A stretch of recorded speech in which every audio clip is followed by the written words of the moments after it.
suspect. Could this be the shooter? According to the description, he was a male, aged somewhere between 20 and 60. He's either Caucasian or part Latino or something like that. He was wearing some kind of a jacket. I wrote something else here, but it got smudged. However, that information later turned out to be false. The shooter, if there is one, remains at large. Needless to say, our thoughts are with the victims here today, if there are any, which we don't know yet. This is the Onion News Network.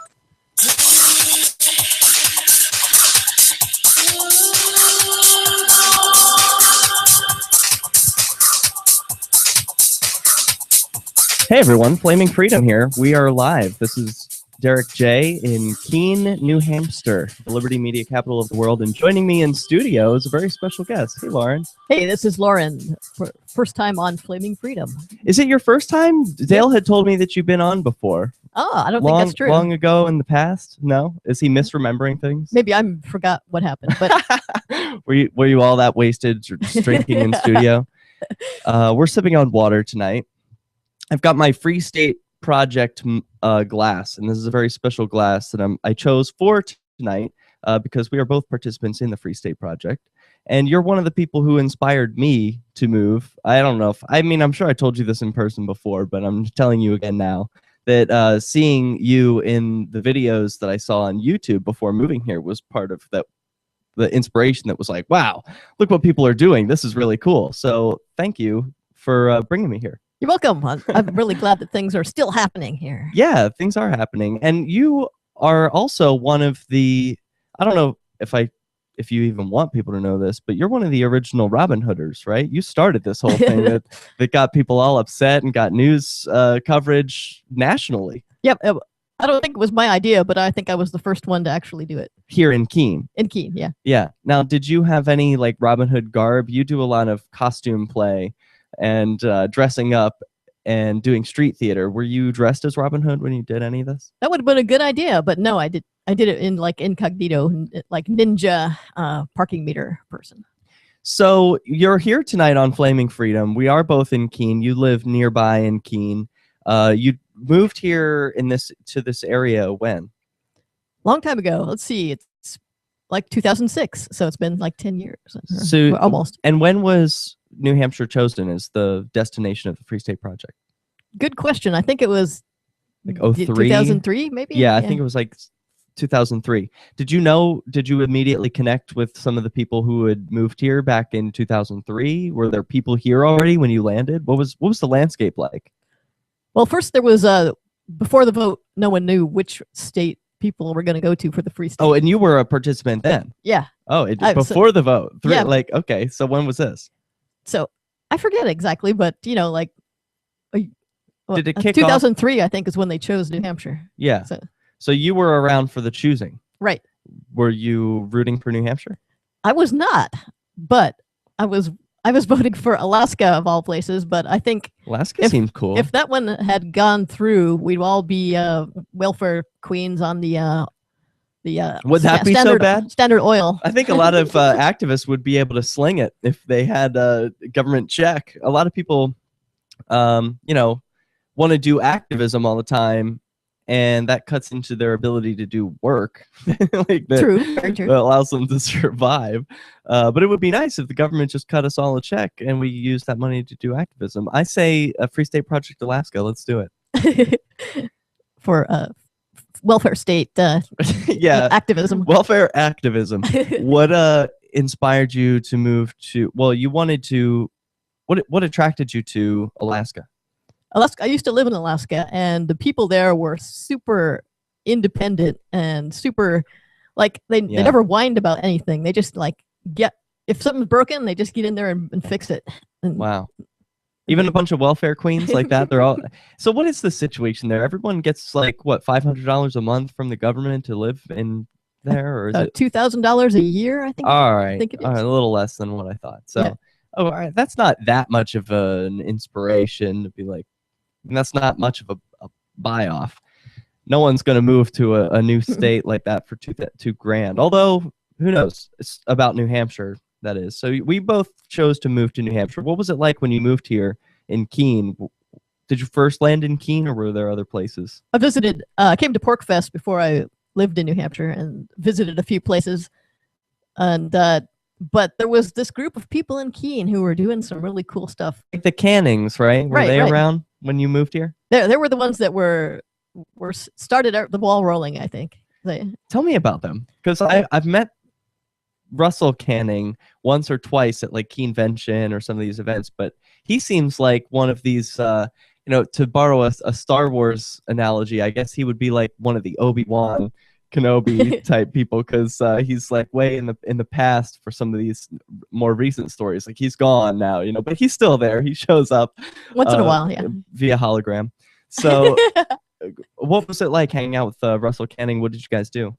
Oh, we used to do a lot of street theater. We used to do protests. We did some. Did you guys dress up as Nazis once? Yes, for they were considering putting RFIDs on all the driver's licenses in New Hampshire, and we were protesting that by putting on Nazi uniforms and making a checkpoint at the Capitol building there. Was your activism a success? It was on the front page of the newspaper. I don't know if that's so successful, but it was memorable. I think it is.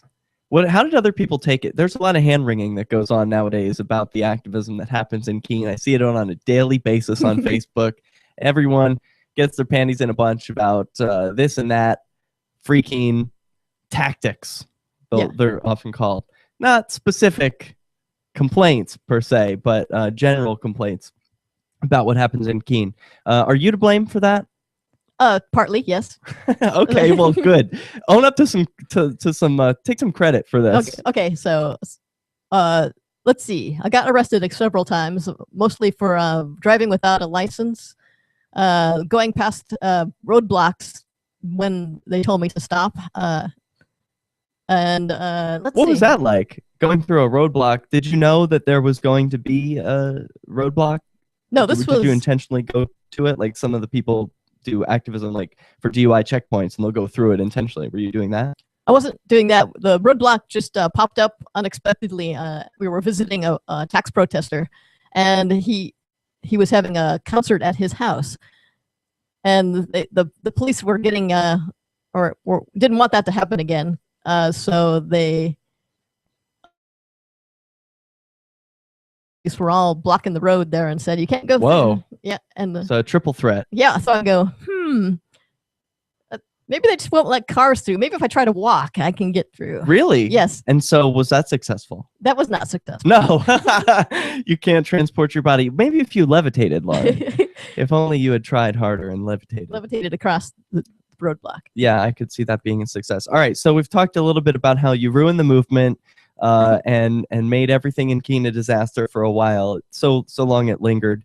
And now people still complain. So that's all you. That's your responsibility. I was the first one. I'm going to pass off all guilt onto you from now on. Listen, there's a whole bunch of places you can go where it's peaceful, where it's quiet, where there's a nice city, where you can have a job, where you can, do normal things. But if you want to do activism, if you like the idea of confronting police, if you like the ideals, come to Keene. Amen to that. Yeah, I can see no other place. I mean, I love Manchester. I love all the places in New Hampshire. They're all a little piece of heaven, honestly. To me, this is like a promised land of sorts.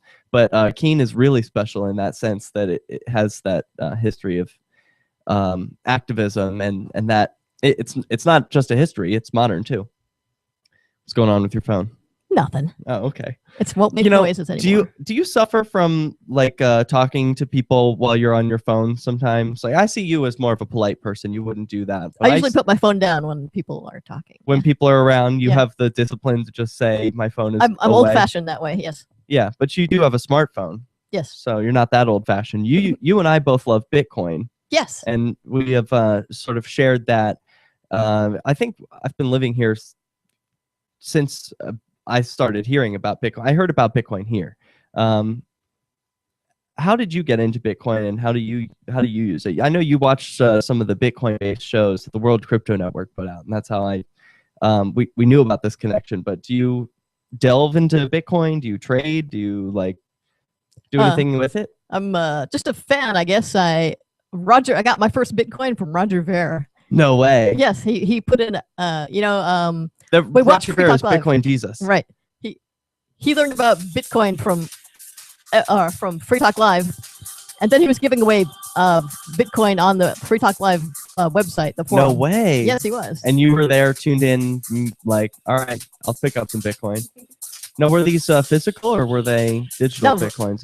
Digital kind. Digital, of course. Okay, cool. Okay, Flaming Freedom. We'll be right back. When we come back, I want to establish, this is an LGBTQ talk show. I want to establish some LGBT cred. LRN. Oh.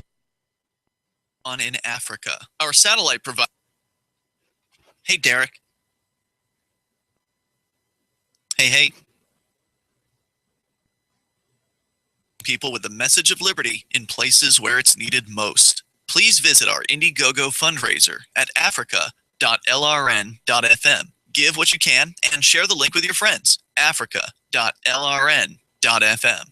Cato University is the Cato Institute's premier educational event of the year. It's being held this year from July the 26th to the 31st at the Cato Institute's state-of-the-art headquarters in Washington, D.C. This annual program brings together outstanding faculty and participants from across the country and often from around the globe, with everyone sharing a commitment to liberty and learning. Cato University is a genuine community, and you can freely share viewpoints, concerns, ideas, questions, and more in an atmosphere of friendship and personal respect. It's a one-of-a-kind program for people who don't stop thinking after they got out of school. It's for people who don't want politicians or bureaucrats or officials to do their thinking for them. It's for people who value liberty. You'll learn, you'll be inspired, you'll make new friends, you'll meet great people from around the world. All of the details are spelled out at the Cato website, cato.org, and they hope to see you there this summer, July the 26th. Check.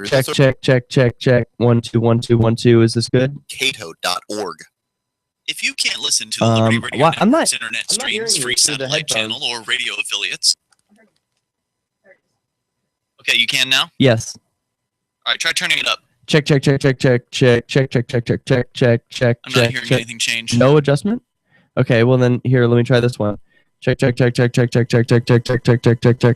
One, have two, gone 1 2. down. What?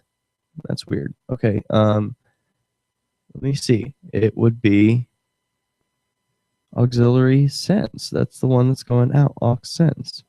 Did I turn that? I turned that check.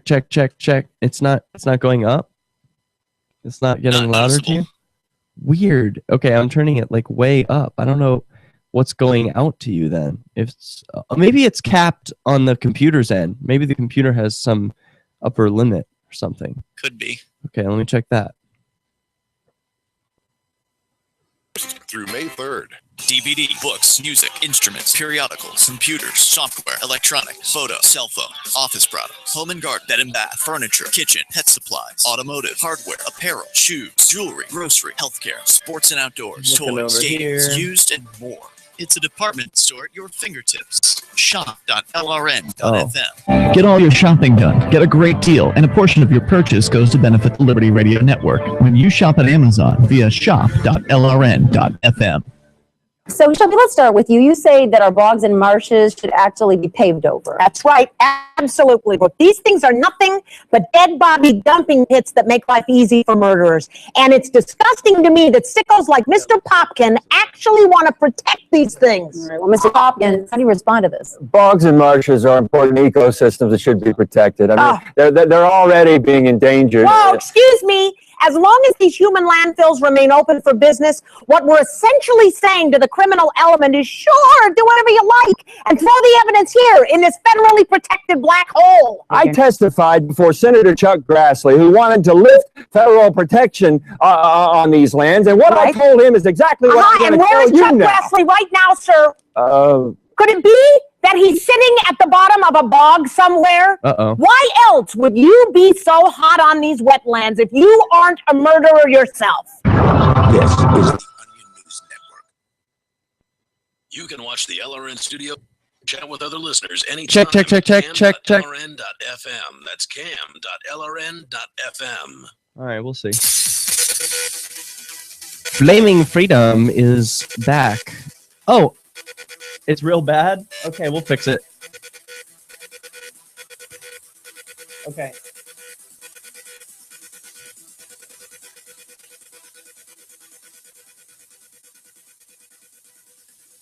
Hey everyone, Flaming Freedom is back, and we are adjusting our audio settings. So hopefully we didn't blow your eardrums out as we returned, but it is Derek J. and Lauren here in the Keene, New Hampshire studios. And this is an LGBT talk show, flamingfreedom.com. You can catch us in the chat room where I'm signed in. There's also, is it still bad? If you can turn you off. It's so overblown right now. Oh no, why is it it's still overblown? Yeah, I don't know what happened. Okay, well, we don't know what happened. Yeah. Yeah, I undid exactly what I just did. So I went into sound settings, and then I went into input and reduced it back to a little under 100%. The record sound from, now maybe we want that to be from something else. Maybe we want that record sound from, take the sound from the, I don't know what to do right now because you're on here and the stream, right? Check. Yeah, but I don't know. Just we can work this out. So you want to see if analog input, see if that made a difference. I chose a different microphone. I think I fixed it. Check. 1 2 1 2 1 2. Oh, live radio, getting knocked off the air and pushing the wrong buttons. Sometimes mistakes are funny. I sound okay now. See, the problem's all fixed. So great, we're back on the air. Lauren, let's establish some LGBTQ LMNOP cred for you. Are you 1, 2, any of the above? I have to be one, or do I? You don't have to be. Okay, but I'm gonna kick you off right now. No, it's safe. You're in a safe space here. Right, in front of thousands of your listeners. Okay. Yeah. What? I'm what? Let's see. One is what? One is what? LGBTQ LMNOP. Yeah. Let's see. Let's go with LGBT. Let's go with the B. Yeah? Yes. All right. When did you know? What? When I was as soon as I turned 13 or so, I guess. Yeah, that makes a lot of sense. I used to claim I was bisexual. In fact, when I came out to my mom, I guess I was like 14 and I came out as bisexual. I do not identify as bisexual today, and I haven't, like in most of my teenage years. It just felt easier to come out as bi. Did you come out to your parents? No, never. Oh, they would never have. They didn't even have a word for homosexuals, I think. What? Yeah, I think you're right. Actually, wasn't the word? It wasn't even added to the dictionary for a long time. And bisexual, that wasn't even something that was on my radar. Yeah, that wasn't as a young kid. Yeah. Like I knew, even like as a young kid, I knew about gay. I knew gay. My uncles were gay. They were like married, and it was normal. I didn't think anything of it. We vacationed at Rehoboth Beach and like gay places. And my grandparents were always cool with that. But bisexual, that just felt or seemed like not seditious. That's not the right word. It was like agnostic, what's the word? Being cowardly. Is the word salacious? Not cowardly. No, like extra deviant. Like, extra deviant. You're not allowed to be that. Like, you can be gay, but bisexual. You can't have that. No. The first thing my mom said to me when I said I was bisexual, that doesn't mean you can be promiscuous. What do you think she meant by that? Like, I'm going to have sex with both partners, right? Like, I'm just going to have twice as much sex. Oh, maybe so. Maybe that's what she thought. That's what I'm assuming. And shame on her for thinking that bisexuals have to check out every ass they see. So I shouldn't put words in your mouth. Are you checking out the entire world population's ass? I guess I am, yes. Yeah, you are. I like everybody, sure. Okay, cool. So did you date around? Did you date guys and gals? Before I got married, yes. Yeah, and you were in the military, so when did this coincide? Were you open or out in the military as well? No, I don't think it really wasn't back. This was back in the 70s when I joined the military, and I think. Yeah, my dad was in the Navy in the 70s. That whole thing is gay. That's they know about gay there yet, but it seems like it never came up. Really? Yeah. I would think the Army women would be like historically, isn't that where the lesbians? Yeah, that's where all the lesbians would wanna go. go? But Right? still, the subject never comes up. Wow. Why? I'm shocked because like you would think it would come. Like, isn't there downtime where you're chilling out in the what is it? They're not. The barracks. Barracks is the word I was looking for. Yeah, it's like the big jail, the big open jail. You know, that's probably where you got a lot of your prep for jail was in the army. Was Yes. it similar? Well, there and as I was a little kid, and was Were you put in jail as a kid? Yeah. Well, not put in jail, but Juvie? told to do what, or just no, it's Mental jail. mental jail. Yes. Oh, okay. Yeah, your parents like oppressed you with jail like things, Right. jail like conditions sometimes. Yeah, my dad posted something weird. Speaking of parents inflicting their jail like conditions, like my parents, fortunately, I feel like I had a very fortunate upbringing in that they didn't hit me and they used reason, and I was like I realized that it's not the experience for most of the world, so I feel very fortunate. But my dad didn't have the same experience. He was beaten, and he posted a picture of my younger sister whose arm is broken, and he posted this on Facebook. And she's smiling, with her cast, and it's like neon green, and she's happy and stuff. But he posted with a caption, "Who remembers when your mom was angry and not from playing softball?" I'm like, whoa, man! Like, keep that shit to yourself. You don't post that on Facebook. That's so crazy, though. Did you have like a similar experience where they're like, I mean, I don't mean to dive into your history, but I am asking you, like, well, why not? We're here. About your parents. Like, did they hit you? Yes, they hit me. Ouch, that sucked. So yeah, you said you got your preparation for like jail from parents. Did they hit you in jail? No, they never hit me in jail. They have other activists. I heard they have hit. Yeah, but not me. I'm glad. Yeah, it just sucks to think about. Like Chris Cantwell was saying on Free Talk Live the other day, like, I'm the only co-host here who hasn't been to the jail in New Hampshire. And like, I just feel like it's going to happen to all of my friends are going to go to jail.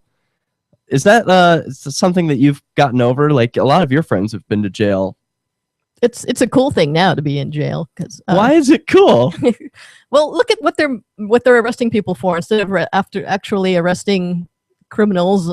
They're arresting people who have, marijuana and people who are starting businesses that are regulated. You have and such a people great attitude about it. Are talking to, regulators about Bitcoin. They arrest them.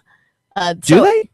Have they arrested people who talk to regulators about Bitcoin? They made a felon out of Charlie Shrim. Oh, yeah, you're right. Yeah. So anyway, now that they're putting more nicer people in jail, you can go to jail and not get beaten up or have to hang out with horrible people. Hey, good point. All right, thank you. So when we come back, I've got more questions about jail. I want to tell you about one of my jail experiences. It's pretty gay.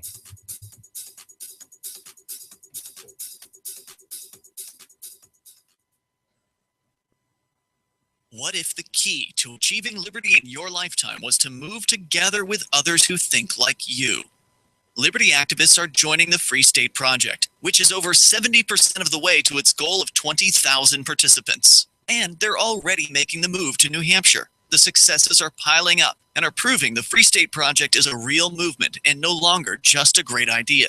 When you're planning your move, consider Keene. Keene is famous for its civil disobedience and non-cooperation, and there's plenty of political opportunity as well. From demonstrations and vigils to outreach and volunteering, there's a lot going on in Keene. Keene is the liberty media capital of the world, with television, talk radio, and more, all originating here. Though it's more than just activism, with regular social events each week. See what's happening at freekeene.com and get connected with video, audio, free books, a forum, and activist tools you can download and use in your area at freekeene.com. That's freekeene.com. CopBlock has quickly become the top police accountability group in the United States, and maybe even the world. With chapters across the globe, there's probably a group near you that you can join. If not, you can start your own. Besides joining a local CopBlock group, you can also give just $1 a month to the CopBlock network. Your contribution helps support the efforts of those who make CopBlock possible. So please join the CopBlock network now at copblock.lrn.fm. That's copblock.lrn.fm. Since time began, tyrants have taken aim at personal liberties. Now there's a movie that aims back. The government has no more right to tell us what to put in our bodies than they have to take our guns or tell us what books we can read. 6 drug police were eaten by bears while raiding a marijuana farm. On your knees, you dirty hippie! Jesus. On your knees! What's the problem, officer? Today, many cops who enforce pot laws do so only because it provides them with cushy jobs, good benefits, and a chance to push people around. I was an undercover narcotics officer. The drug war is nothing but a farce. The Second Amendment says you got to keep you and your gat intact. Guns and Weed, The Road to Freedom. A film by Michael W. Dean and Nima Vadati. DVD available now at gunsandweed.com or on Amazon.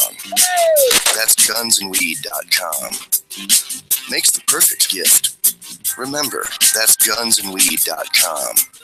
Did you know that you can listen to LRN.FM 24/7 via our free-to-air satellite channel? From Mexico to Canada, our signal covers nearly all of North America. All you need is a view of the southern sky, an affordable receiver, and a dish as small as 30 inches. There are no monthly fees. Learn more at sat.lrn.fm. Check. 1 2 1 2 1 2.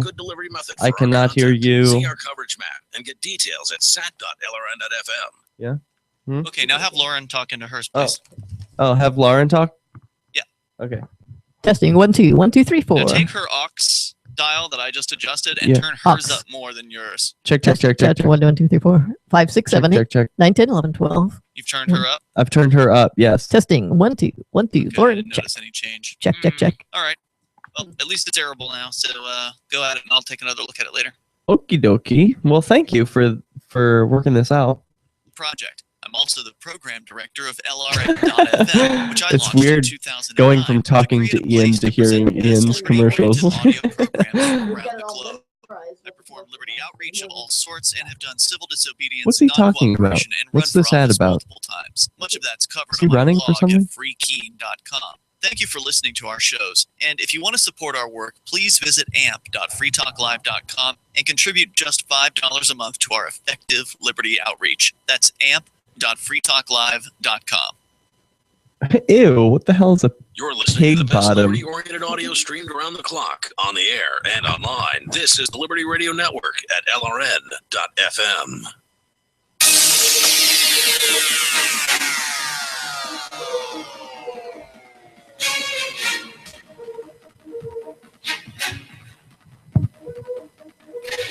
Hello, gay anarchists. Welcome back to Flaming Freedom. We're live. It's Thursday, April 30th, 2015. One of the chat listeners in the chat room before the show, Lauren, reminded me that April 30th is a day that will live in infamy. Do you know why this listener thought that April 30th was an especially remarkable day? No, what happened April 30th? Apparently Hitler killed himself. I thought that was nice. You dressed up as a Nazi in some of your activism to protest. What was it? The RFID. Yeah. In the driver's licenses, right? It's Right. like a chip. What's the big deal about that? Can't you fry it anyway? You can. I heard you can put them in the microwave and fry that chip. Yeah, I guess they just didn't want the whole system to be put in place in every state. Okay. Well, I guess they fished their wish. So I wanted to tell you a little bit about my gay jail experience when and I did blog about this. It's on my website.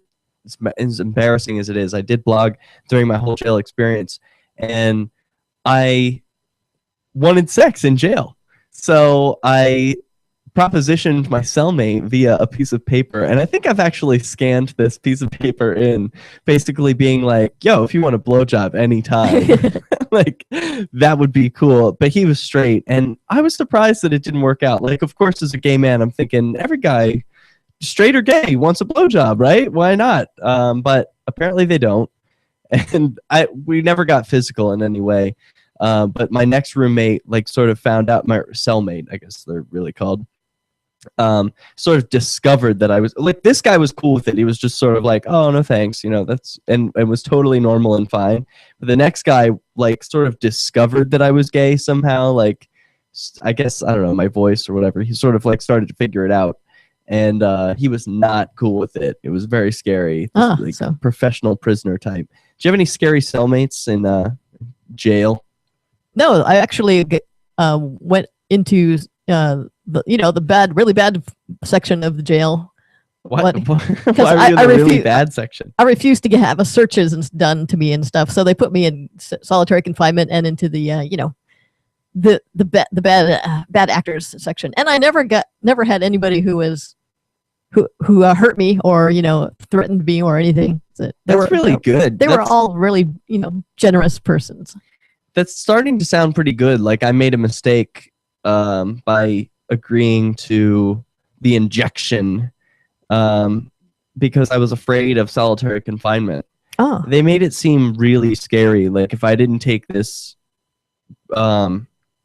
injection, basically like they were going to beat me is what it seemed like. I guess I knew in the back of my head in some way that wasn't really what was going to happen, but it just sort of seemed like, they got those leather gloves on, they're big burly security guards. They seem like they could beat you sounds scary. up. Yeah, and like they've got you cornered. Like you're in this room. I don't know if you were even dragged into this room with the nurse, where it's like this tiny cubicle, and the nurse is like, got her needles and everything. She's gonna prepare and give you. It's like, oh, it's all freaky. And they've got like the nurse. You sit at this. You remember those desks from elementary school? I know everyone had these because these desks haven't changed.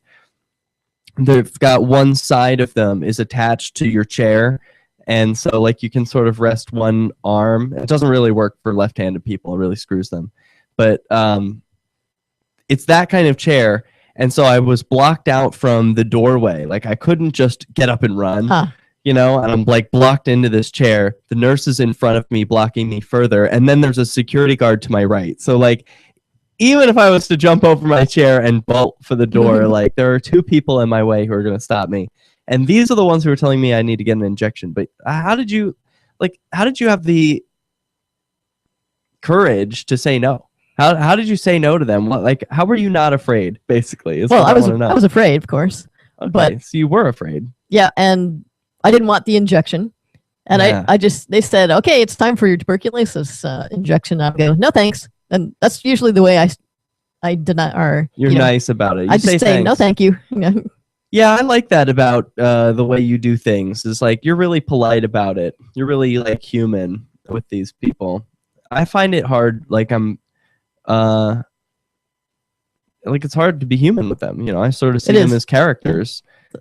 I feel sorry for them a lot because they're getting up and going to a really crappy job every day, and everyone hates them at their job.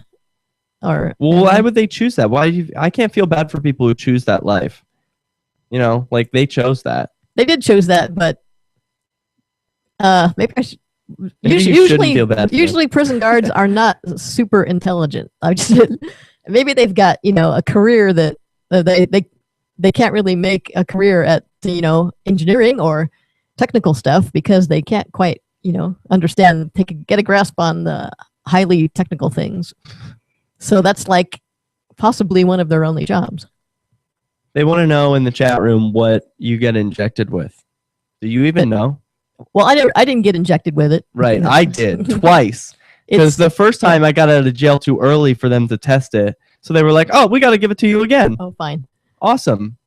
It's a tuberculosis. I don't know. It's something that if you have tuberculosis, it makes you show in some way, like you get a big old blister or something. Is that a big problem across American jails? Is this a tradition carried over from like the 18th century? That's what it sounds like. It's like they went to see the La Boheme opera too many times. Yeah, I think it's like a control thing. Like now Definitely. It's just become like you will submit, we're going to put shit in your body and you can't say anything about it, okay? Yeah. And once you do that and you're put with general population, this is your life now. You are one of the cattle in our farm. It's really scary. I don't dig that part of jail. Like, I know attitude is everything, and you have a super good attitude about going to jail, and you do the interpersonal method where you're all alone, but man, I'm such a social creature. I can't do it. I don't know if I could be in solitary. Wow. I'm crazy. For me, I didn't find it that bad. It was relaxing. Yeah. Really? I learned how to make Sudoku puzzles all by myself, and I even wrote them up on the walls of solitary, with put puzzles on the wall for the next person. I shouldn't do this, but I'm going to bring attention to one of the trolls in the chat room who actually had a funny comment for once. He says, the only injections I want to see are the ones that turn women's boobs big and make them slutty blonde bimbos in Hooters outfits. That's actually, that sounds like something that would belong in a jail. You know, a lot of the women that I saw in jail, not that I was like judging everyone. I know it's not a beauty pageant in jail, but like, they were called swamp donkeys by the men in the jail, which was such an awful term, but this is what really happened. Did the women say nasty things or judge the men in the jail when you were there? Or did you have any interactions with any of the other prisoners? Yeah, at times I was in the general population. Okay, so how did you get into general population if you weren't? They got tired of me being in solitary confinement. And how could they get tired of you being in solitary confinement? Isn't it supposed to be you getting tired of? I was taking up one of their nice cells that they were using to scare the other people with. So. Oh, and you weren't looking scared enough too. Yeah. They're like, Lauren, damn it, this is supposed to be scary. Stop smiling. People are gonna think this isn't so bad. Another comment from a listener, Nathan in Texas says, well, whether you're in the coop or outside the farm, the farmer still considers you to be, whether you're in the coop or outside, the farmer still considers you to be on the farm. That's a great quote. Yeah. And I get sucked into what some of our listeners say in the chat room too, because I did call LRN newbie 066 a troll, which I consider him to be. He's always in the chat room saying nasty things about people, but he is like a troll is like they're nasty. They're more like they're enemies. I don't see this guy as an enemy. I just want to be clear. Like I wasn't trying to be insulting like that. Well, Swamp Donkey's story. What's the Swamp Donkey story? These women in the jails, I don't know if it's because the guys know that they have no chance with these women, that they're like, we're never going to be able to interact beyond a wave, that they sort of have contempt for them. But the men who I worked with, and we worked in the jail kitchen together, so I would talk and work with them all day. They would say the nastiest things about these women. We'll be right back. On LR alternative currencies. Did you know that now you can buy gold, silver, and other precious metals with Bitcoins? LRN.FM has partnered with Amaji Metals to bring you great prices on beautiful 0.999 fine silver, as well as gold, platinum, and other metals. Check out their selection and pay with Bitcoins or Federal Reserve notes at metal.lrn.fm. That's metal.lrn.fm. Why did you move to the Shire? I moved here to the Shire because there's other people around who take liberty just as seriously as I do. I moved to the Shire because I saw videos of people challenging authority and thought that I could get support myself. It called to me, like, do this right now. I wanted to be around people like me who got it, and once I got here, I knew there was nowhere else that I wanted to be. I've always wanted to change the world, so I moved to the Shire to join people who were... The people here are awesome, loving, and positive. It was for the adventure and for the feeling of something important is happening here. And I just wanted to come to sort of be part of that. Visit ShireSociety.com to read and sign the Shire Society Declaration and learn the reasons why, if you love liberty, you should immigrate to the Shire. Plus, add yourself to the Shire map at ShireSociety.com. That's ShireSociety.com. Here's a chance to do a little activism while you're cruising Facebook, Twitter, or Google+.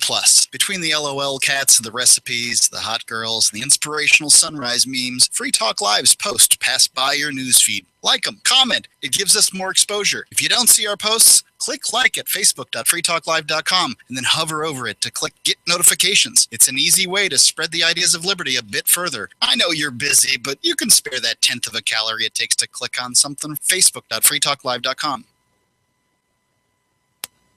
If there was a place that liberty-minded people had been elected to political positions and were rolling back government, would you move there? If freedom lovers had secured a 20% voting block and can veto most bad bills, would you move? Well, the time has come to sign the pledge at freestateproject.org. These things have happened in New Hampshire, and you can join us and help. freestateproject.org. Sign up now at freestateproject.org. Now that you've found the Liberty Radio Network at LRN.FM, you may want to help expose others to our great programs. To assist you in doing so, you'll find resources at promote.lrn.fm, including details on how to get a free bumper sticker, quarter-page flyers you can print out and distribute, banners for your website, as well as files that will allow you to make your own custom banners and graphics. Visit promote.lrn.fm and help bring new listeners to the Liberty Radio Network. That's promote.lrn.fm. So the protection of life, liberty, and property is what the Free State Project is all about. But it's an effort to move 20,000 people who understand. It's about demonstrating to the entire country.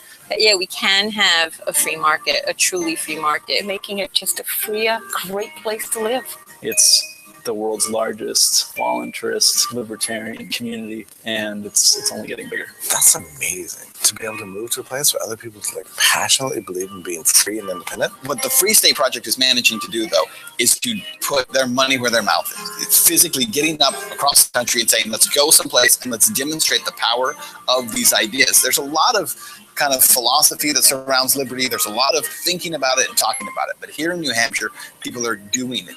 101 Reasons Liberty Lives in New Hampshire, a documentary by Free State Project early movers. Watch it free at 101reasonsfilm.com. 101reasonsfilm.com. While our satellite channel is free to listen to, it's not free for us. You can help us cover our satellite costs with the chip in on the right side of the page at lrn.fm.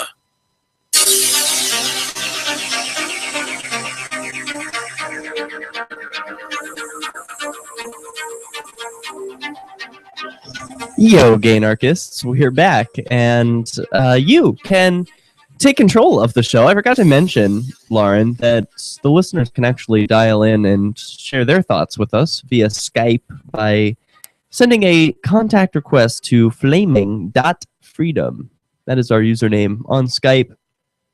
Question from the chat room.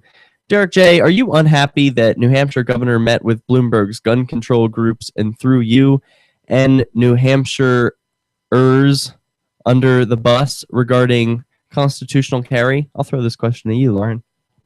Are you upset about that? I am not. I am not up on the issue, and I think I wouldn't be, even if I knew about it, I would not, really care. I wouldn't care either. Who cares what Maggie Hassan thinks, or even who she is? Governors, these people don't concern me. I try and not pay any attention to them. But I do want freedom in my life. I want the freedom to carry a firearm. I sort of asked permission to do that this year, and it didn't work out. That didn't work, did it? No. They were like, no, you can't have that. So I shouldn't have been surprised when you ask permission from tyrants like, oh, can I have my freedom? They're going to be like, no. So plus it makes you like, oh, please, so all powerful ones, please, may I use my own gun? I know, and it's not just please once. It's like please when you fill out the paper. It's please when you have to go to court. You have to be like, oh, please, and then they say no again. Then I have to go to court again. So I'm saying please again to another mommy and daddy, a bigger, badder mommy and daddy. That's every time. It's like, I had this experience with my parents. When my dad said no to something, I would go to mom. That's like sort of what that's the government standard is. Procedure. Yeah. Yeah, but that's what the Supreme Court is. Their mom or dad. Yeah. First I went to older brother. Older brother's not giving me anything. Then I went to dad. He says no. What a jerk. Now I'm like pulling out the big guns. Come on, mom. Say they're wrong. And that's what I'm hoping the Supreme Court will do. Honestly, though, mother does not have to listen, both in the maternal cases and in Supreme Court cases. They don't have to respond to this. So I don't know. I don't know what to do about it. The government people suck, and I can conceal carry without their permission. In fact, I might have been doing that all along. All along, right. Right? And they wouldn't know. Uh-huh. And I don't think they would even have the authority to stop and frisk me for weapons if I weren't suspected of committing a crime anyway. So if I were walking around and my gun wasn't printing or something and it wasn't obvious that I was concealed carrying or committing any other crimes like openly smoking a joint or walking around with a container of beer, then they would have no reason to frisk me for weapons and no legitimate authority. Of course, they have no authority anyway, but anyway, that's my point. I don't know how we got here. I said I would be walking around with an open container of beer, but I don't really drink. Do you drink? No, I don't drink. Yeah, me neither. Is that like a life choice thing? Are you religious in that way? Or No, I got drunk once and didn't like it. So you're like, nah. No, You do anything other? I have enough trouble, keeping things straight inside my head without putting chemicals in there that screw everything up. Yeah, you don't seem to have trouble keeping things in your head. You're sort of put together person. Like they've got you're a programmer. You've got a lot of technical abilities. You do construction work, so you have oh yeah, spatial abilities. So I don't believe that at all. But maybe I got that way because I don't drink. But oh yeah, good point. Yeah, I wonder how that works. Well, anyway, I was telling you during the break about one of the gay anarchists who I knew back in the old city in Philadelphia before I moved here to Keene. He's a stand-up comedian, and he is a gay anarchist, so he qualifies for this group. I don't know if you're a part of it yet on Facebook, but it is for LGBTQ, LMNOP, anyone else, queer anarchists. And there aren't that many of us. But I know there are more than 25, which is how many are in the group right now. But we are all across the country or all across North America. I don't think there's any international people there yet. But I know that there are gay anarchists out there, and I want to network with them. We don't really have a community of our own yet. And I think it's time. Like, we've got the internet. Yep. We've got the ability to network. Why shouldn't we have our own community? Sure. Yeah, that's sort of what Flaming Freedom for me has been about. Like, it's the opposite of broadcasting. It's narrowcasting. Yeah. It's looking for a very specific small group. Although there are other listeners, Ian pointed out on Free Talk Live this week that like it's just also kind of voyeuristic in the sense that people who are not LGBTQ are also listening and like checking in on the sex lives of gay people in their community. I just find that to be interesting. Like, who are you people who listen to this show that aren't gay? What are you doing? We want to see what's happening. Yeah, what do you want to see? Like, is the grass greener on the other side? Like, are they having more fun than us? I do wonder that about the straight people in this community because they definitely seem to be having not more fun than me. I'm saying like I have sex, I have a good time, but there's like there's a lot of straight. This is a straight community, overwhelmingly straight. That's been my perception. In the general population, what percentage are gay or homosexual? I don't know. They say 5 to 10%. 5 to 10, and the population of anarchists is pretty small, right? Yes. And so 5% of them, right? And what, half of those are going to be females, right? Right. So you get 2.5% of all the anarchists, right? And of them, how many moved to New Hampshire? Right. This thing, it seems to have not really taken off yet. The whole Free State Project, like for me, I feel like it's in its maturity stages. I'm like, oh, Free State Project been around forever, been around a decade, and there are people been here, seemingly forever, but it's still brand new, right? Like, where do you see? It's still pretty early. Yeah. What do you think about like where this is going? There's only 1,000 people or so that have moved to New Hampshire, right? Yeah. Like, do you even care about the Free State Project? Do you think about, like, are we going to reach 20,000? Does that matter to you? Or you're just like, I have my freedom. The original agreement was for in 5 years if we don't get 20,000 people. And I kind of hold to that one. I think the Free State Project is kind of done.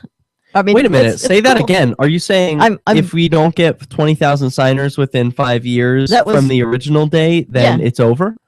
That's the goal? That was the original agreement, right?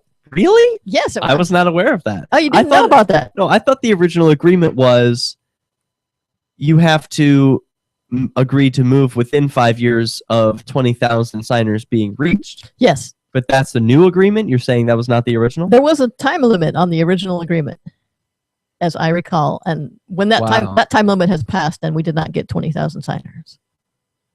But it should be over. I wish it was over. Let's just call it, the freedom movement or something now.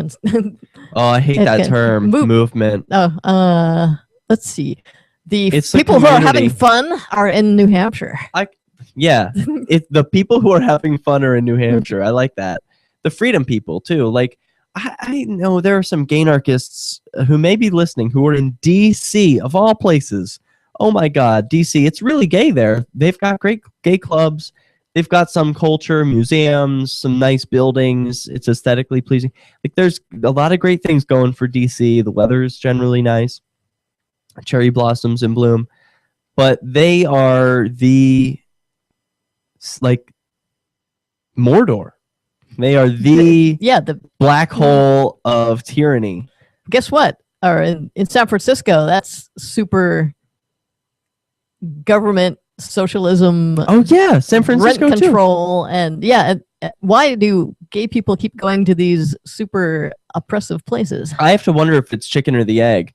So is it the gay people who make these places as status as they are, or are they just attracted to the status places? Well, they're still the minority though, even in San Francisco and in DC. Are they? Is that possible? They're the minority there? Well, what about Fire Island? I think is one of the only places on Earth where the gay population is greater than the straight population.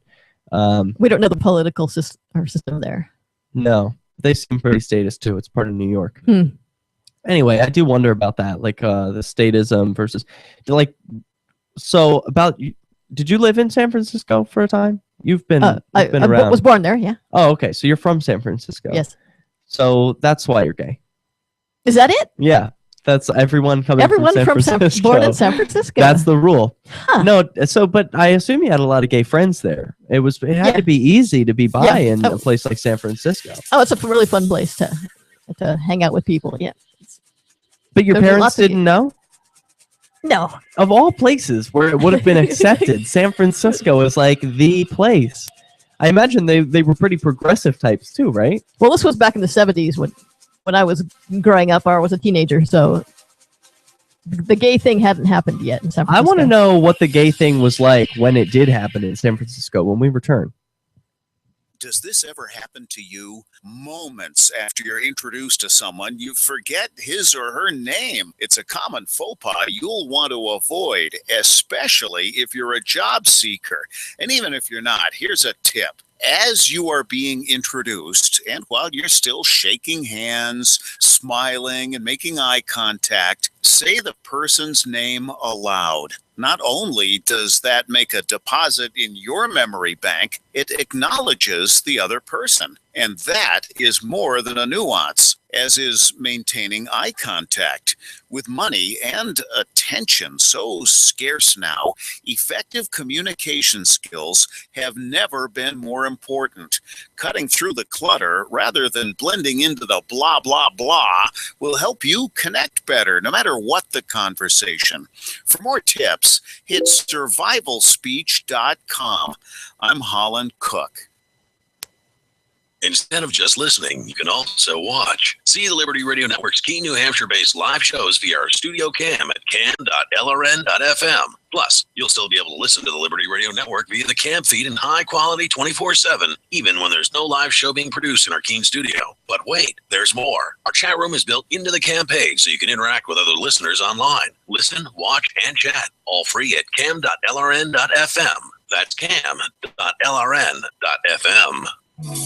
This Your Family Today tip is brought to you by Juicy Juice, 100% juice, providing a full serving of fruit in every 4 ounces. Visit us at juicyjuice.com. When it comes to nutrition, kids need both fruits and vegetables every day to stay healthy and grow. For the ideal mix, your kid should have at least 1.5 cups of any veggie or 100% veggie juice and 1 cup of any fruit or 100% fruit juice a day. For more tips like these, visit us at parenthood.com/yourfamilytoday. More Flaming Freedom is coming up next, live after the news, here on the Liberty Radio Network, LRN.FM. From Keene in the Shire, the Liberty Media capital of the world, this is Darrell W. Perry, host of FPP Radio News for Thursday, April 30th, 2015. Silver is trading at $16.70 per ounce. Gold is valued at $1,207 per ounce. And according to BitcoinAverage.com, the average price of Bitcoin is $234. Antiwar.com reports one of the first in a flurry of proposed amendments to a bill to give Congress oversight on the P5+1 deal with Iran. The Barrasso amendment failed yesterday in the Senate by a vote of 54 to 45. The amendment would have conditioned any sanctions relief in the deal on the president certifying that Iran is not supporting acts of terrorism. A number of similar proposals, as well as some aimed to tie the deal to Iran endorsing Israel as a Jewish state, have not yet been addressed. Such amendments are facing flack, both in the form of a White House threat to veto the deal if it includes such amendments that would undermine the talks, and from Senate leaders who have warned that some of the more bellicose amendments amount to poison pills aimed to cut their veto-proof majority and kill the deal outright. The next amendment likely to come up is from Senator Roy Blunt of Missouri and aims to tie the deal to Iran releasing a handful of American prisoners, including Robert Levinson, who it isn't even clear if Iran has as a prisoner. FPP Radio News is brought to you by Coinbase. Coinbase is a simple and secure online Bitcoin wallet for sending, receiving, and storing Bitcoin. Get started at coinbase.fppradio.com. That's coinbase.fppradio.com. UPI reports California Governor Jerry Brown announced legislation on Tuesday that would increase fines up to $10,000 for the worst water wasters, up from the current fine of $500. The Democratic governor also proposed to further empower the ability of cities and counties to issue fines, warnings, and citations. He made the announcement after meeting with 14 city mayors. The steep fines would be only for the worst offenders, according to Brown. Brown said after the meeting with mayors, "We've done a lot. We have a long way to go. So maybe you want to think of this just as another installment on a long enterprise to live with a changing climate and with a drought of uncertain duration." Brown also announced he is directing state agencies to speed up environmental reviews of some water projects. The announcement on Tuesday strengthens Brown's efforts to combat California's fourth year of drought. Lawmakers in California will now negotiate with Brown on the proposed legislation. Brown defended his executive order signed in early April implementing mandatory water restrictions that largely left the agricultural community untouched. Only 10 fines have been imposed for excessive water usage by the Los Angeles Department of Water and Power since April 6th.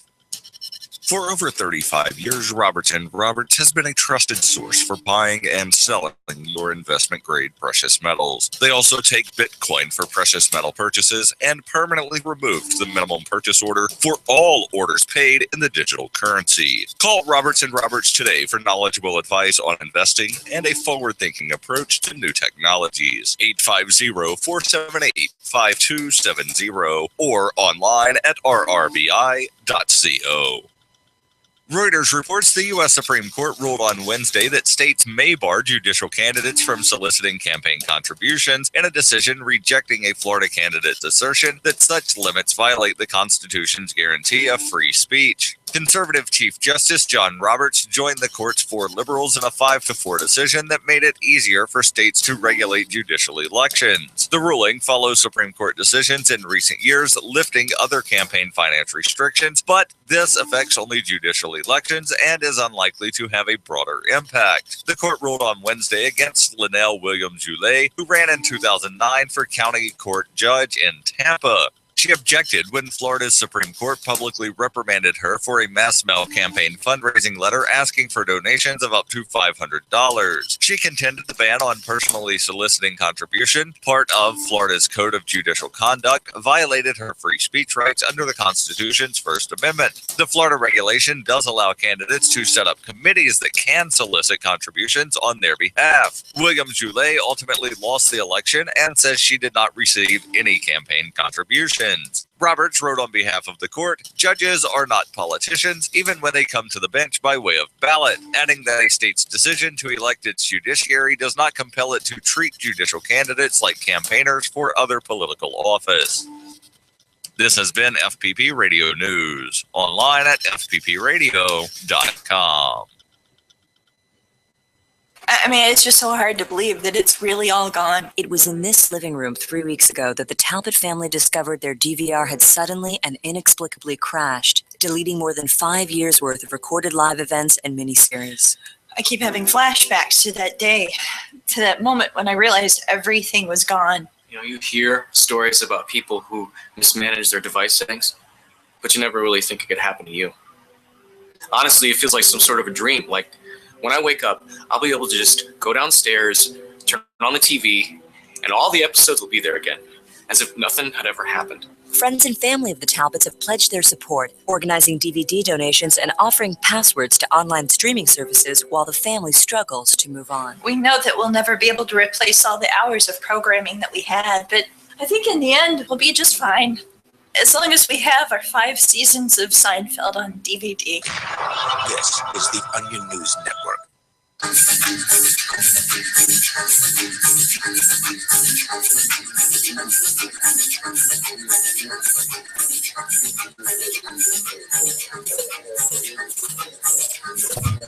I'm eating nuts.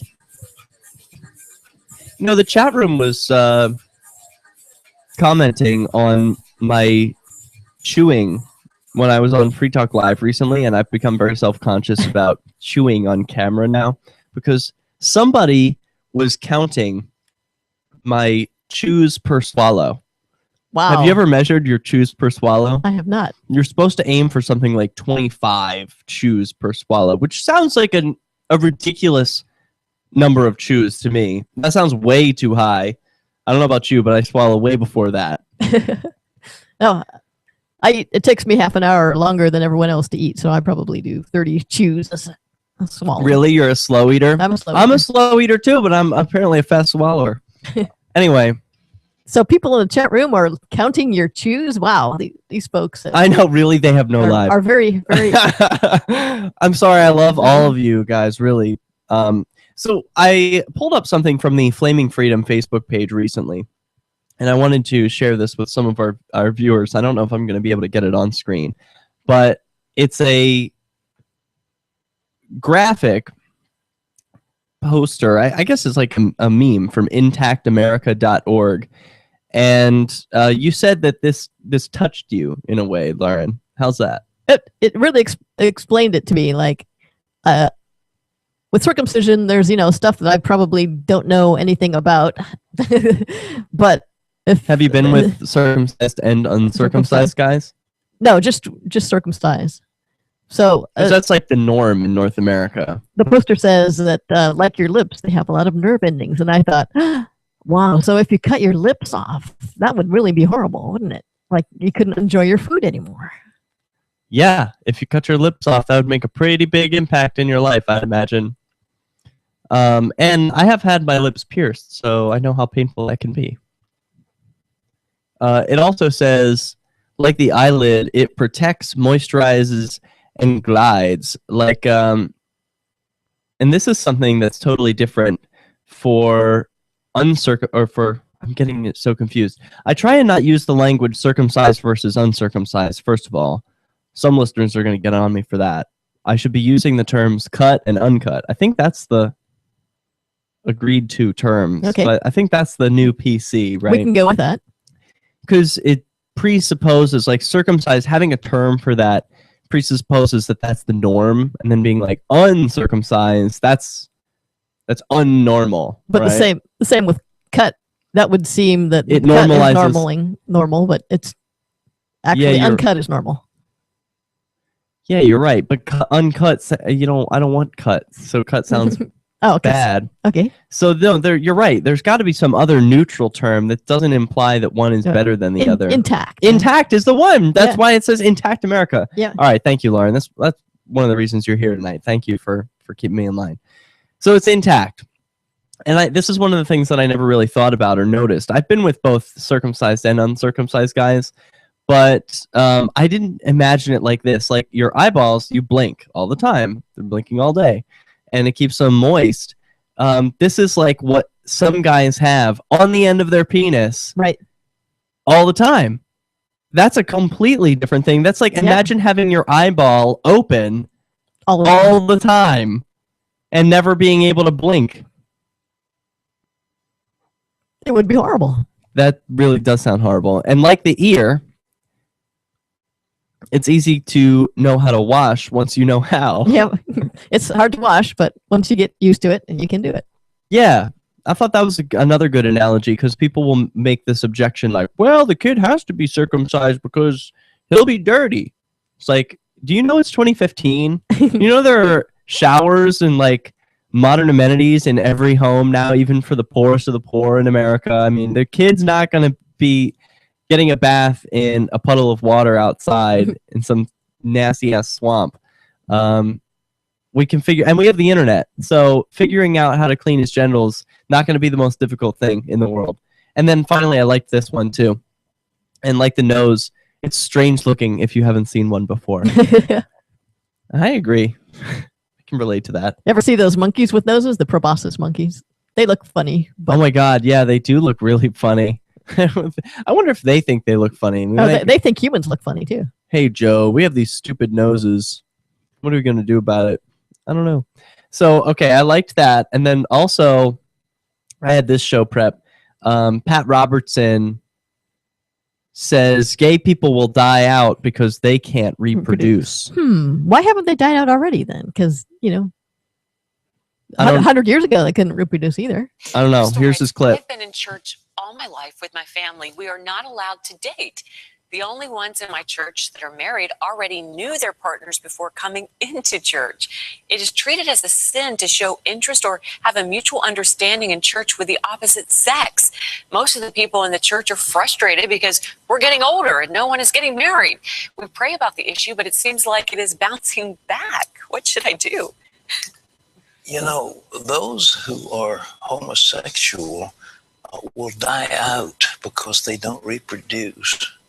You have to have heterosexual sex to reproduce. Yes. Oh, well, thank you. Oh, thank you for helping me understand. It's going to die out because it's the most nonsensical thing I have heard in a long time. This is absurd. God has made us to be in families. God has created a desire of okay. men and All right. women Whatever. to have attraction to the I have opposite sex so that they will reproduce and have children. I have his slider on wrong. I can't mute him. Shut up, Pat Robertson. We don't need to. He's wrong.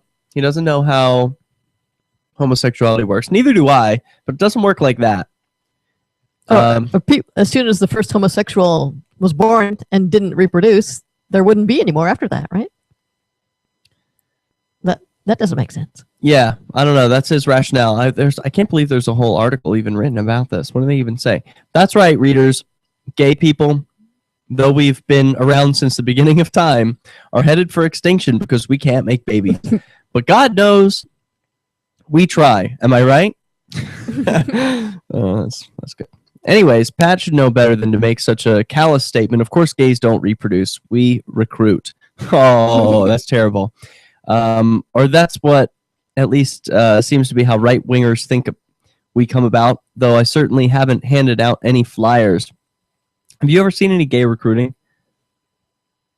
No, I don't believe I have. I feel like that should be a thing. If the right wing, I'm falling into this right wing trap that this author placed for me.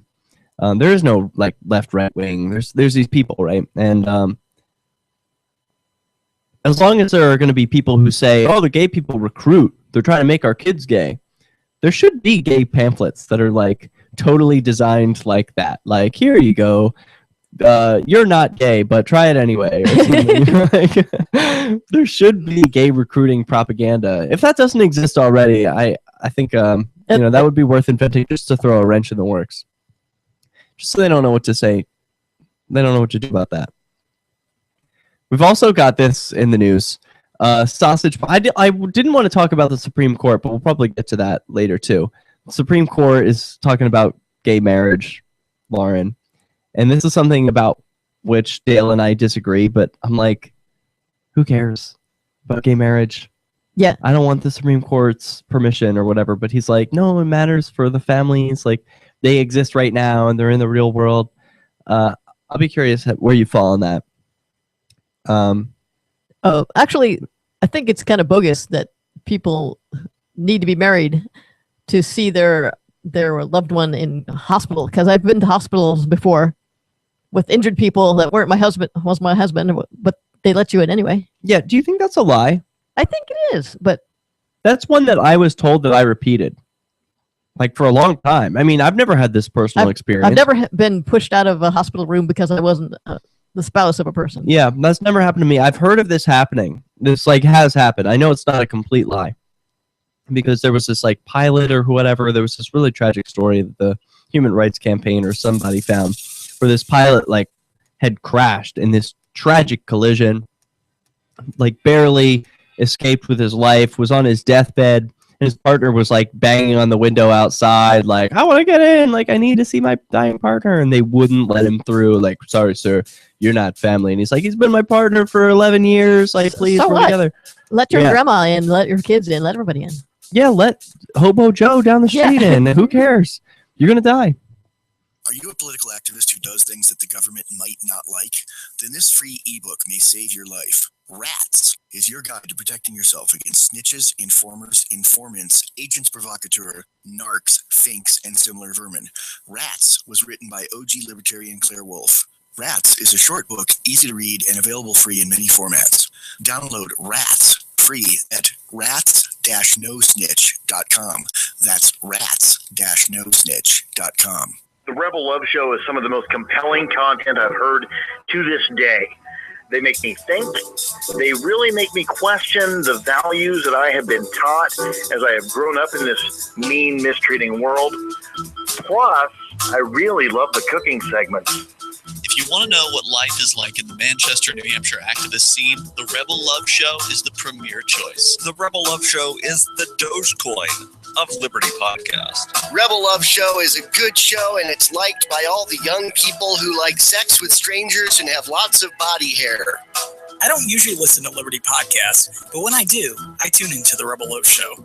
The smooth, baritone voice of Rob Mathias just does it for me.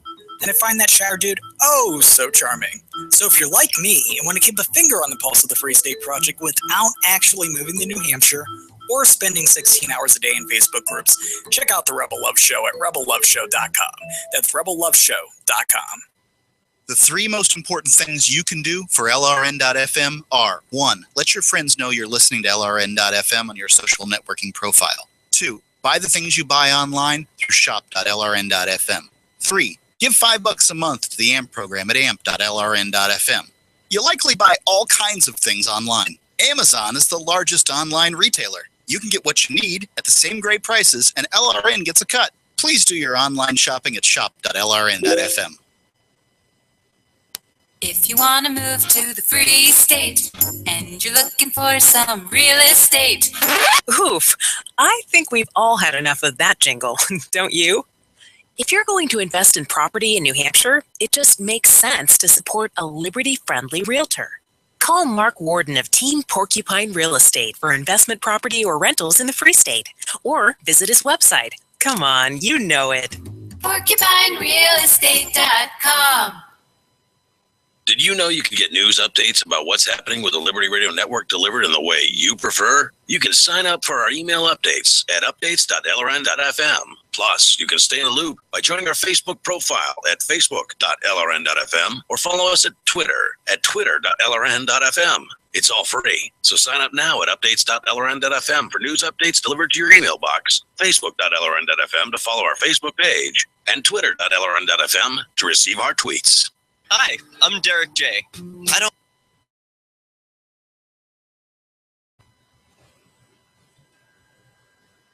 Steve Miller is here. I hope so. We're calling him. We're going to test the sound. We heard Pat Robertson, but not through the right line. Is this Pat Robertson? No. I hope. I don't know. I can't hear ya. Might be something I'm doing wrong.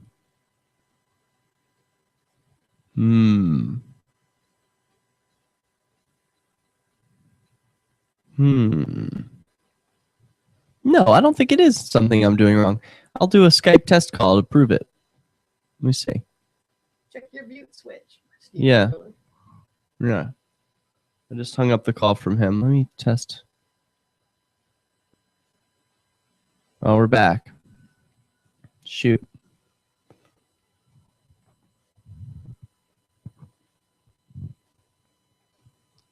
www.lrn.fm.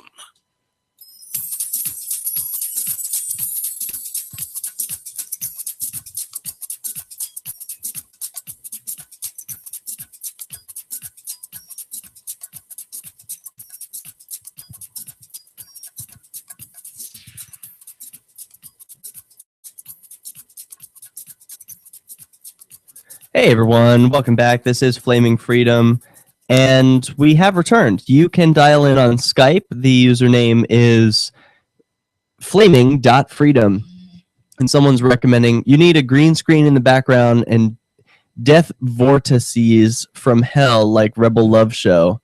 I support that. We have a little bit of reverb tonight, so we can always throw that in. I think that's fun for like Luke, I am your father type stuff.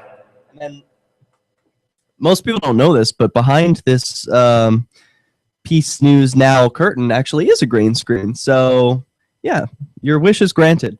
Although I haven't used it to do anything really cool yet. And have you seen these death vortices that the chat room is talking about on Rebel Love Show? I probably have, but I did not notice them. No, you haven't. No, they've got them behind them. You would definitely notice. It looks like they're tripping out into some black hole. Yeah.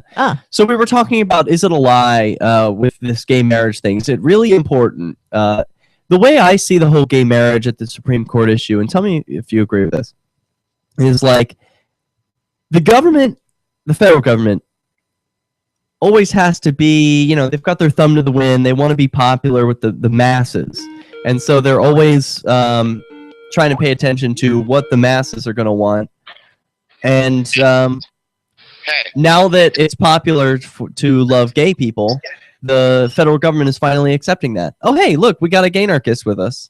Hey, this is Steve Miller. You're not going to come at me with that bullshit this early. Nope, no siree. Why? I will not be. See, it just seems so douchey to say I won't be. Sorry, really drunk, coming from the NFL draft party. Cool.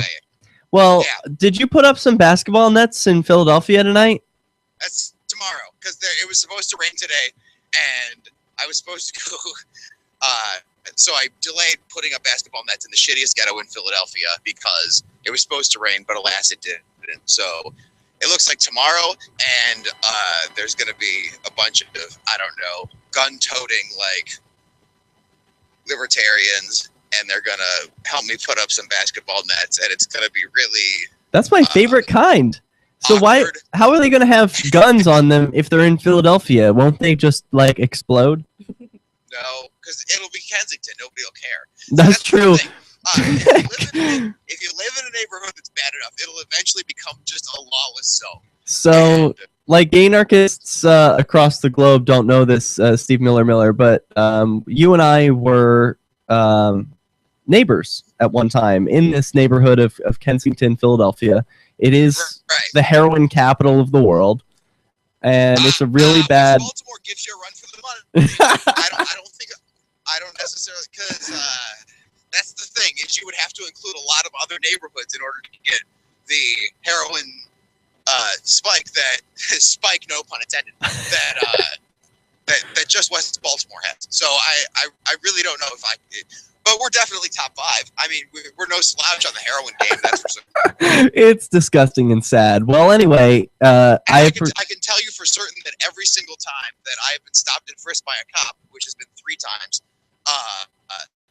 they definitely thought like I was a skinny white dude with like wearing long sleeves during the summer. Ergo, doper, and I was, and they thought I was a doper. The end. So tell me about this activism that you're doing. I called it net activism, but you laughed at me. I think that's what it is. That's where they take taxes out of your gross activism.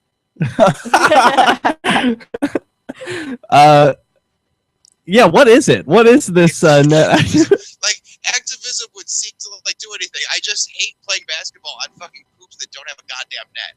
Do you even play basketball? I didn't believe that when you told me. I love basketball. Don't get it twisted. Yeah. Oh, okay. See, I didn't believe that. Yeah. You have any thoughts on the playoffs that you want to share with the audience of Flaming Freedom? Because I will definitely tell you that if you're betting, because capitalism, that you should definitely take the Grizzlies. The biggest underdog. Good story right now would definitely be the Memphis Grizzlies. Take them. Is it even time for basketball? Are they even playing that right now? Yeah, it's the playoffs. So the basketball season, little public service announcement for the homosexuals out there. Basketball season generally runs the length of the school year. It starts in like late September, October, and then generally gets out in June. It roughly parallels the school year. And what were you just at? You were at an NFL thing. Are they still doing football? I thought that was over with the Super Bowl. Tonight is the NFL draft, so they take the players out of college and determine who is going to take concussions for which city. And the Cleveland Browns selected this dude that had shoulder-length hair and like frosted tips. And a chili pepper lei, and he was wearing a dress, but he was Samoan, so everything was fine. There were no allegations of faggotry. And then they also took this other dude who is a versatile athlete. He can take, he can give,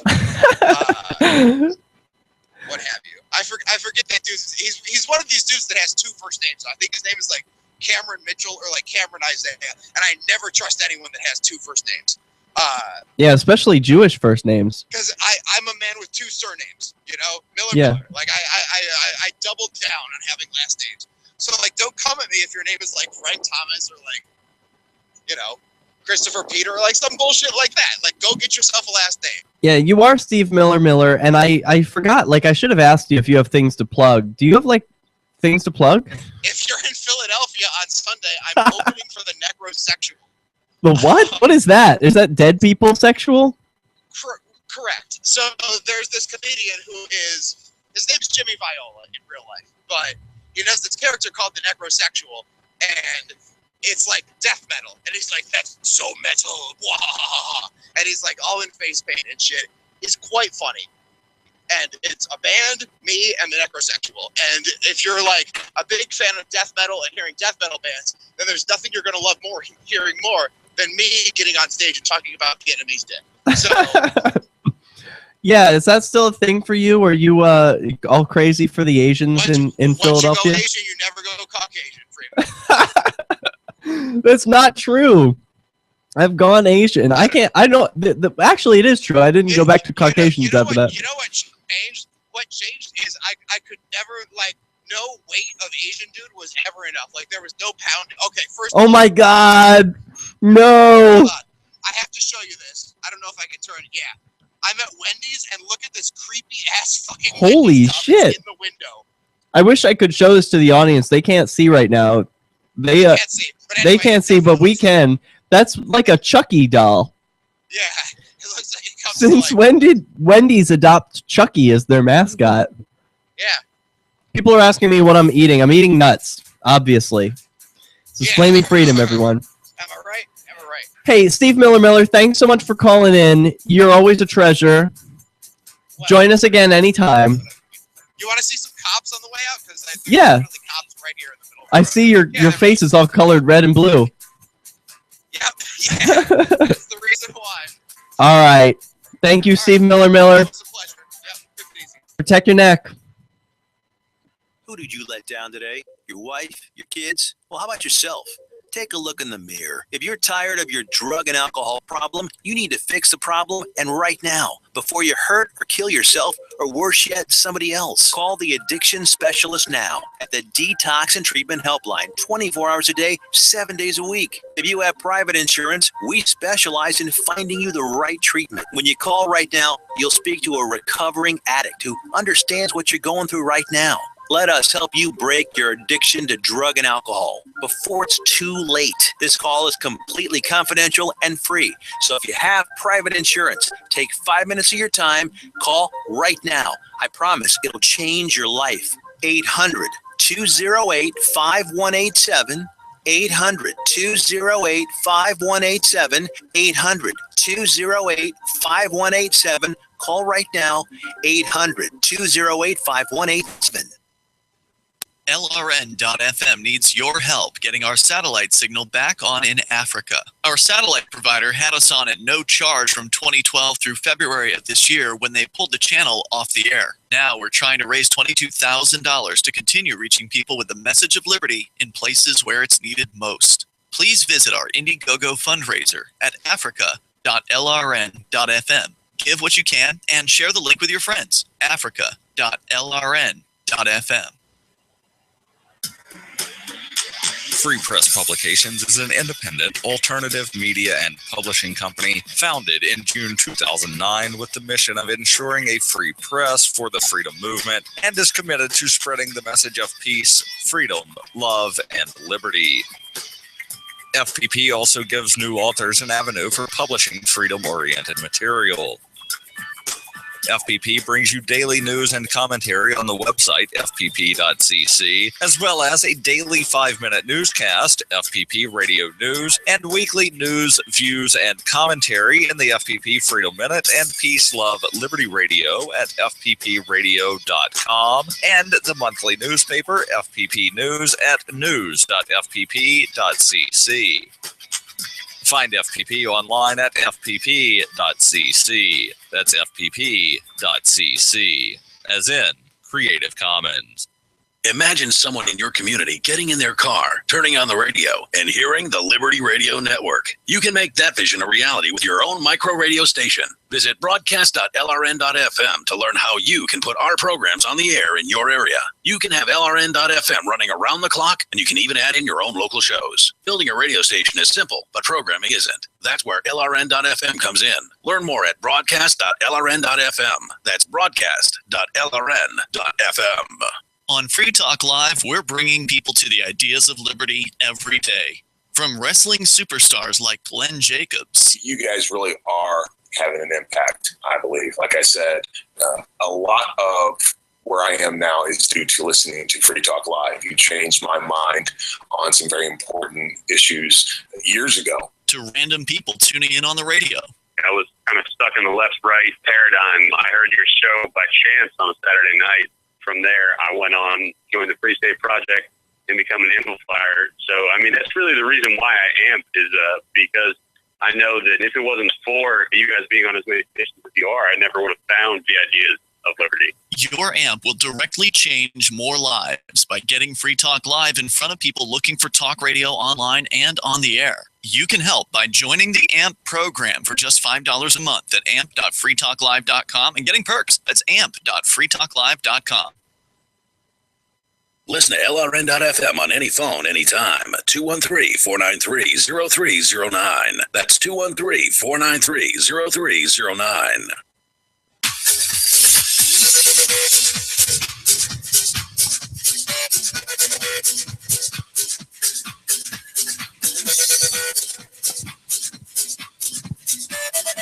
How often do you have sex? Is that a normal thing? I'm being asked in the chat room. How often do you have sex? I would like to have sex every day. I do not have sex every day. When I was dating my last boyfriend, we did have sex every day, and that was a golden hour. That was a good time. But I can't achieve that anymore. I do have sex with a few different guys. That's been going well. I'm trying to settle on one. I'm trying to have a monogamous relationship. I like monogamy. Do you consider yourself a monogamist? Definitely. And there are some advantages there. You can have sex whenever you like, right? That's one advantage. STDs are another. You generally know if the person isn't sleeping around that you're going to be safe STD-wise. And I just feel like I can give all of myself to a partner better if I'm monogamous. I just, that's the kind of relationship that I want. Seems like everyone in this community is polygamous, though. Or is that the word? Polyamorous. Yeah. Polygamous is all the young ones are, but I hang out with the old crowd, and they're all monogamous. They're all monogamous. Do you think it's just a phase? Are the young ones going to get it over with? Or is this like a new gen thing? I don't know. We'll find out, I suppose. Ugh, I'm sick of it. It's so trendy to be polyamorous. To me, it just seems like too tempting. It's like, oh, you just have another partner. It's like, no. If something's wrong in your relationship, you got to patch that up. Like, if there's something that you're craving, that you're like, my partner isn't really doing it for me, or there's some problem here, you got to break off one, and start another. Get a whole complete thing together. But then you have to start all over from scratch. See, yeah, and that's hard. Yeah, but you have to do it because you want it. Like I want it to be one whole complete thing. I don't want to have. I don't know. I'm trying to use like a food analogy here. Like what's a dish? Like I want a pizza that has lots of great ingredients on it. I want it to be filled up with onions and lettuce, tomato, peppers, whatever. But I don't want it to have any ice cream. Ice cream is good. I love ice cream. I like ice cream separately. Should not put ice cream on this pizza. So I'm like, if something's wrong with your pizza, you got to get that ice cream out of there or have it separately or something. You can't, I don't know. I'm making a bad case for polyamory because then you do have the ice cream later. And that is just a thing off to the side. And it's totally consensual with the pizza. The pizza is okay with that. So. Uh-oh, wrong metaphor. So I'm mixing metaphors. But you get my point. Like, you can't... I don't know. This was about how often people have sex. That's how this all started. So you're like married, aren't you? Are you married? Definitely married. But you don't 35 years now. But, okay. I know that you're in a long-term committed monogamous relationship. That's the impression that I get. From you and your husband working together, but I never really knew if it was an official marriage. You just have some sort of a non-traditional appeal to you guys. Really? What? Yeah. What, been married for 35 years, and I know that's very traditional sounding. That's awful traditional. Yep. Yeah, but I just seem non-traditional to me. I guess like because you're both kind of like hippie types. You got the long hair, and you've been arrested for civ dis, and you're like disobedient, independent types. So I guess that's where I got the impression from that. But you also don't share the same last name, right? Right. I didn't take my husband's last name because I thought it sounded. It would have been Lauren Johnson. I just didn't like all the "uns" in it. Yeah, I agree with that. Your last name is Canario, right? Which sounds awesome. It's a famous person name. I had to live up to it. Yes. Really? Who's the famous Canario? No, just me. That's everyone told me that when I was little. Like, oh, really? your name is so cool. You should be a movie star. Really? Yeah. Cool. Yeah, you did kind of have to live into your cool name. Yeah. You think that's sort of like fate for people who have cool names, that they sort of are born into a character that they grow into? Your name does have an effect on you. All three of the people who were first met on the moon, all were in the beginning of the alphabet, A, and C. And no way. Yeah, all the people who got called first in class, they don't do that anymore. But in school, they were A's. They ask people the question in alphabetical order. Wow. And so you have to be ready if you're at the beginning of the alphabet. I wonder how much of that is relevant anymore if people aren't using their alphabetical order in school, or if it is still relevant somehow. Like, I'm a D name. You're L, so I don't even know. You're hopeless. Yeah, well, maybe C. I got C, so yeah, I'm beginning of the alphabet. So you're a little bit better. Oh, I was thinking in terms of grades. Like, I got a D, so that's not good. Oh, that's right. Know? Yeah, people would say that about Derek J. Horton, too. Horton is my legal name.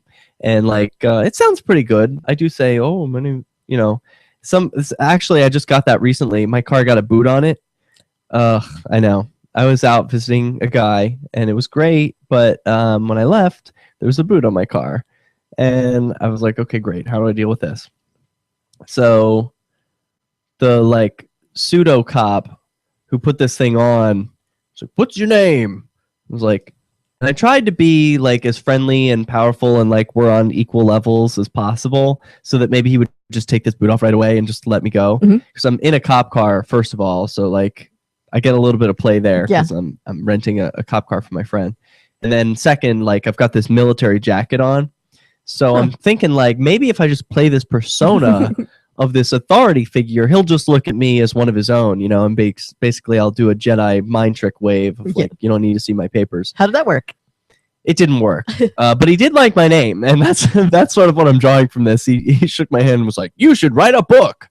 Like, okay, thanks, guy. You should take the boot off my damn car, asshole.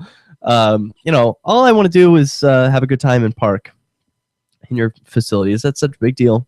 Hey, I've been taking a lot of these parking tickets to court here in Keene, Lauren, and I'm not having any success with it. Do you have any advice for me? I guess I don't. I would just... No, I put money in the machine and try to avoid the courts and police thing altogether. Yeah. You've been before Judge Burke how many times? Oh, I don't know. Two times as I Two? I would think like 100 times. You've really only been. Do you think he even knows who you are? Yeah. Yeah, Ian, definitely. Do you think he even knows your name then? I mean, I know your name. I think a lot of the activists who watch the videos would know your name, but does he? I don't think so, but I could be wrong. Yeah.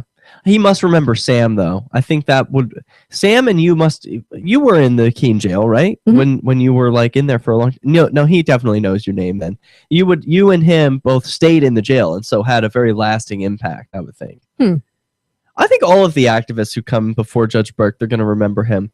Like Michelle Seven, remember her? She did a stand before Judge Burke regarding car registration. Have you ever challenged that one? Registration? No, but I had a car without a registration for a while and no license. So and I don't really care about what happens in court. I kind of like just say, okay, you're going to punish me. I don't care what you do. I could talk or not talk, and I'll get the same result. Is that the right strategy? Is that what I should be doing? Because right now I'm having some very difficult times registering my car, which is here at my home and has been here for over a month, and I haven't driven it because it doesn't have registration. Huh? Am I ridiculous? Am I a silly slave? They do pull you over pretty quickly for no registration. I imagine they would.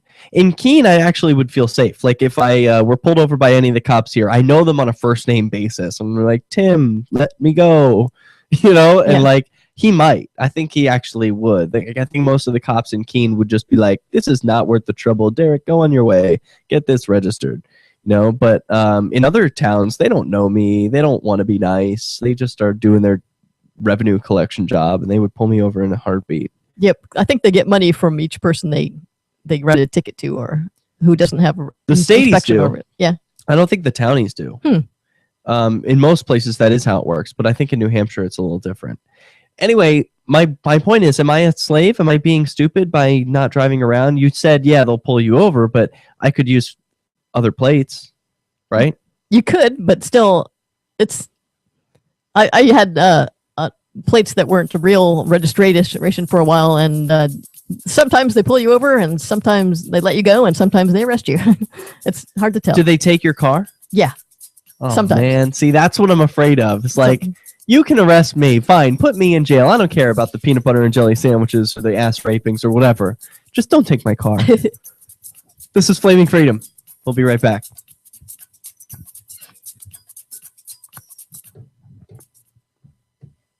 Are you tired of governments murdering people around the world?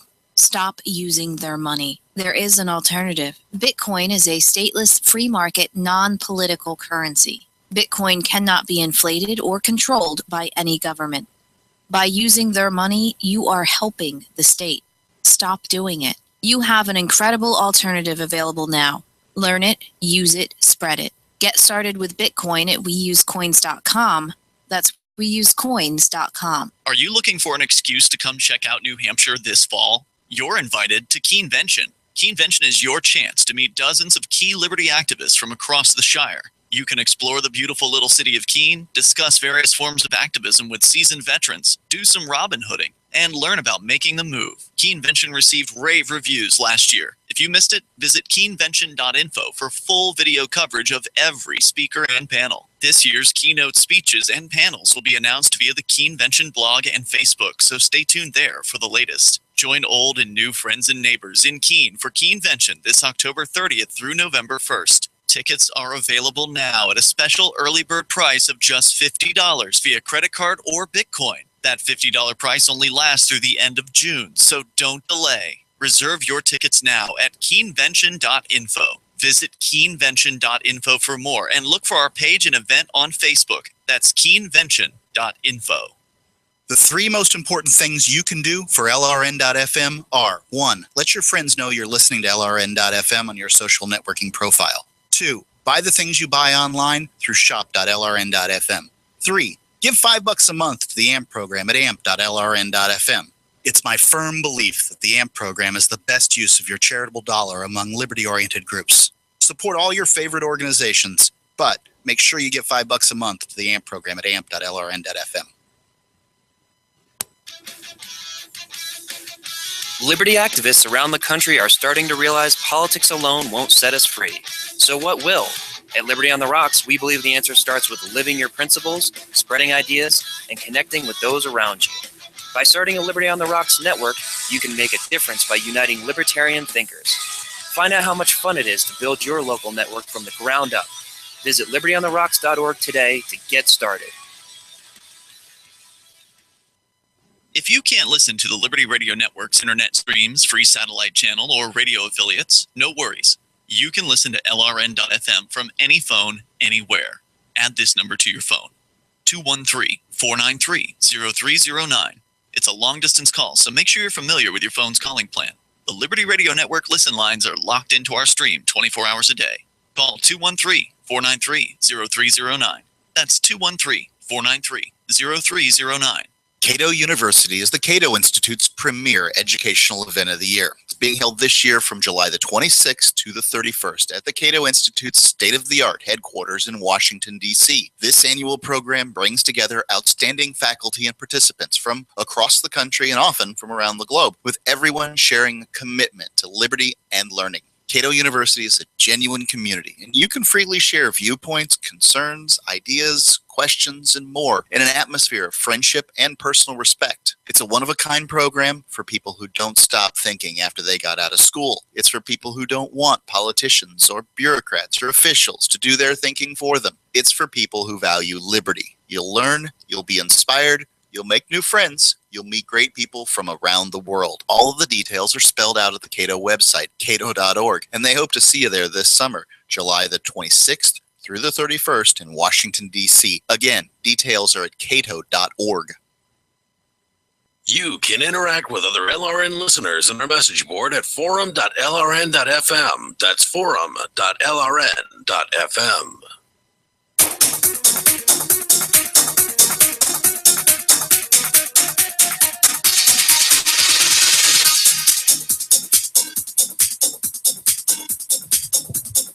Yeah.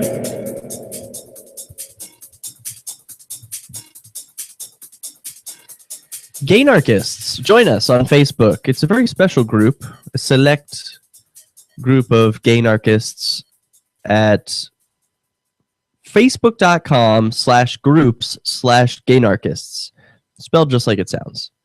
So we were talking about the gay anarchists of San Francisco. When I think San Francisco, I think gay.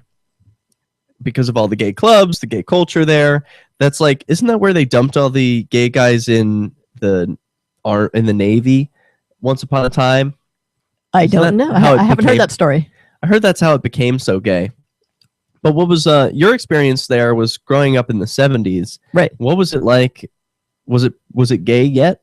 It wasn't gay in the early 70s. In the 60s, as you recall, I don't know, it was the hippies. The hippies were big in San Francisco. Oh yeah, if you're going to San Francisco, you have to wear a flower in your hair. That's what they said, right? So there was a hippies. A big counterculture of free love and drugs and things that hippies do.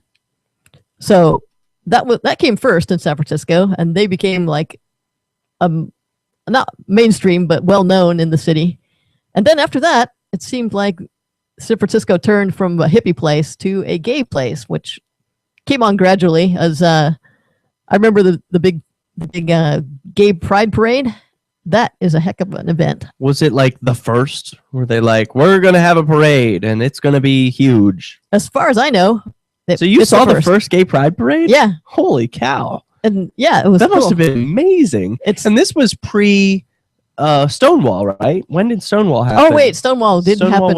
That was in the 60s, I think. That was 69, right? Yeah, that happened before the gay pride parade in San Francisco. So. Okay, so that sort of had to happen first. I have a big problem with the history of the gay movement or the gay rights movement as it's developed, because it started with violence. Yeah, it did.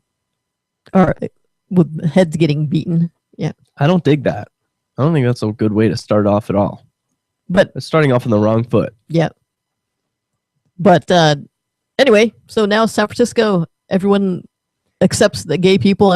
Or it's like a welcomed part of the population. Was there a lot of nudity in San Francisco growing up?